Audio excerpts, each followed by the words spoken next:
everyone, this is Beth from Art by Bedell. I'm back today to share another process video of a page in my large bird junk journal.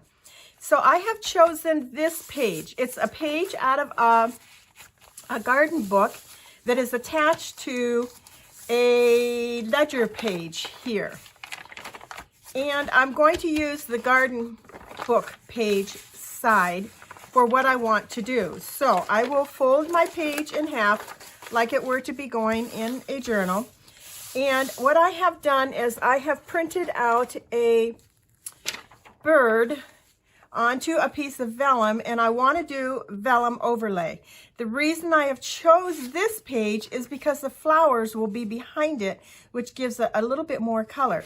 I have gone over the page with a layer of gesso because I want to do some little color artwork type thing down here on this corner. So we're going to set our bird aside for the moment, and we're going to concentrate on this part. To begin with, I want to go around and edge up the whole outside edge, and I'm going to do the whole spread, and then it'll be done. A complementary color that goes with the paper pack that I have chosen, I have decided, is the Distress Oxide Speckled Egg. So I want to add some of that, and the way I want to add that is to take a piece of acrylic, and I'm going to smoosh some paint onto my acrylic. I will take my mini mister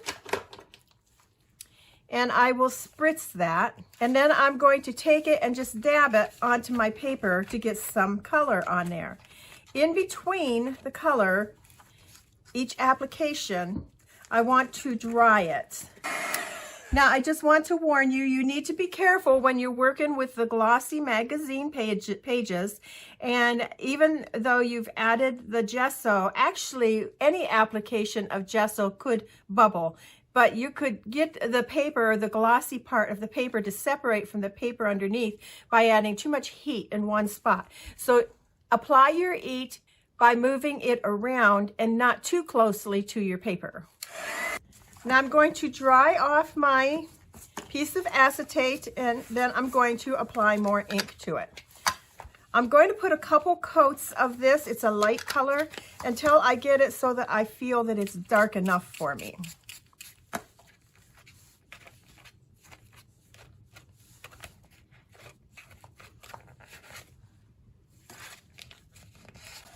Okay, that's probably about as good as that color is going to get.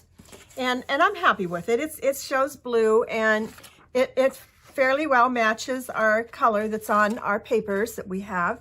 And now I want to take some of my vintage photo, and the same thing, I'm going to apply some to my acrylic piece of packaging that I have here.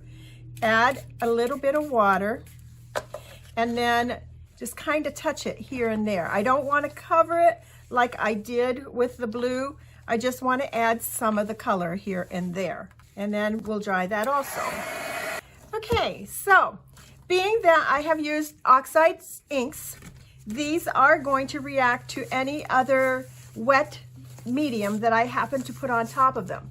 So a little way to get around some of that is I want to add some gesso, and I'm going to add it to my acrylic piece just like I did with the other colors. Just smear it around there a little bit like this. And then I'm going to dab it onto my paper, being careful not to smear too much, and that will help protect a little bit of that color underneath. Now, is it going to cover some of it up?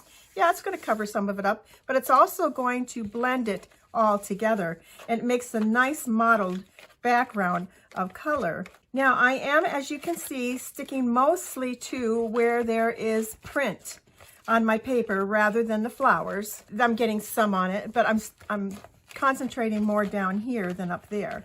So this should protect somewhat, probably not completely, but somewhat our Distress Oxide inks from bleeding too much for our next application. So I'm going to make sure that's all dry before I move forward again. Now I have my stencil that I have used on the other pages, And I'm going to take my gesso and I'm going to apply them randomly here and there on my page.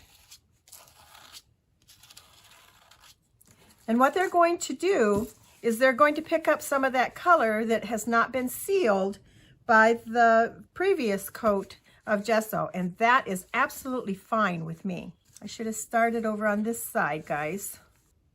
I could go in all different directions.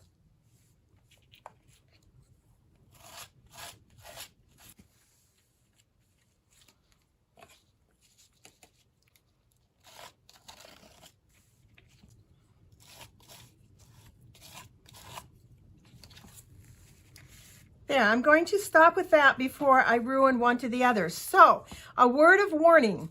If the stencil that you want to use has many things on it, and you want to use the one that's on the far left, then what you want to do is start on the left side of your paper so you can move it over without fear of starting like I did on the right side. Now when I move it over, I have all this other stencil that's going to lay on top. So you want to move it over. Now if I was using this one, yes, I would want to start on the right. Then I could move it over like that.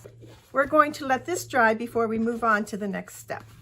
All right, so that's all dry, and I have gone around the outside of the whole page here with some stitching, and the stitching thread that I'm using in this journal is white. And I have also taken a piece of coffee stained copy paper and tore it down to the size where it would fit right behind my vellum piece like this. That way you can flip this up and have hidden journaling here, and I'm going to leave it loose. I'm not going to glue it down so that you can also lift it up and still see the pretty flowers underneath. So we will take a little bit of glue right along the top edge of the coffee stained copy paper, just like that. And then we're going to take, now there is a clear border all the way around this piece of vellum. I want to line up the edge of the frame of the bird along the top edge of this paper, the coffee stained copy paper. So the clear edge is going to be above that. And I want to center the piece of coffee stained copy paper behind my vellum edge, my vellum piece. So there we have that. Now I want to attach, it is attached with glue, but I want to also have some ribbon for the top of this. Okay, this almost looks like the robin's egg blue here color, the speckled egg, so I'm going to go with that ribbon. So I'll cut a piece that's probably about 2 times the width of my piece of paper. And what I'm going to do is take my crocodile, and I'm going to take the bigger size, which is 3/16. I'm going to find the middle of this and just pinch it at the very top. Not too noticeable. And then from either side of that, I'll make a little pencil mark that will be 1 inch either side of the center of this page. And then I am going to punch a hole. If I can get a steady hand. Punch a hole there, and punch a hole here. Then I have 2 gold eyelets that I will put down through and secure them with my crocodile here.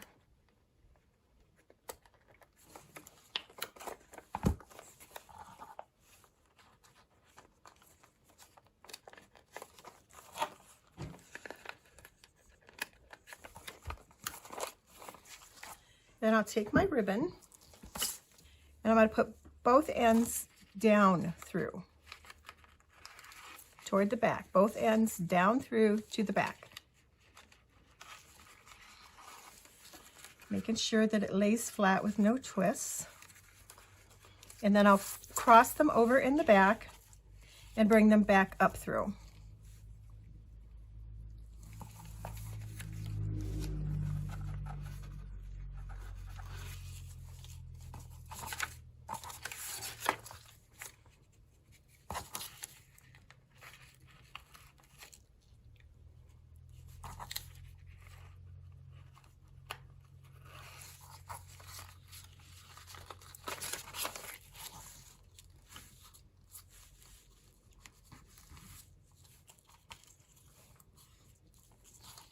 There we go. And if it doesn't lay very flat, you can take a little bit of glue and put it there so that they'll lay flatter. You might have to put a book on it. Okay, we'll worry about that later. Now I want to attach it to my page. It's a little long.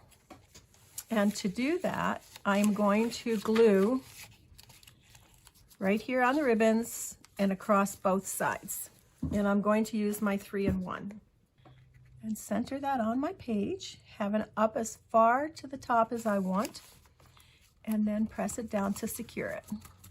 And then when that dries, we have it so that it can be opened up. You can journal here, open it up, and you can see your flowers and your artwork here. I do believe this needs a little something more, but I haven't really decided what yet. I'm thinking of outlining those ferns, but then again, I think I want this to say soft. So I'm fighting myself in this journal to keep it softer and lighter, as opposed to just adding like all kinds of dark color and making it really grungy. Trying to keep it lighter with just a grungy touch to it, grungy feel. So there we have that page. I hope you have enjoyed this process, and we shall see you back again on the next page in our large bird junk journal. You have a great day. See you again soon. Bye now.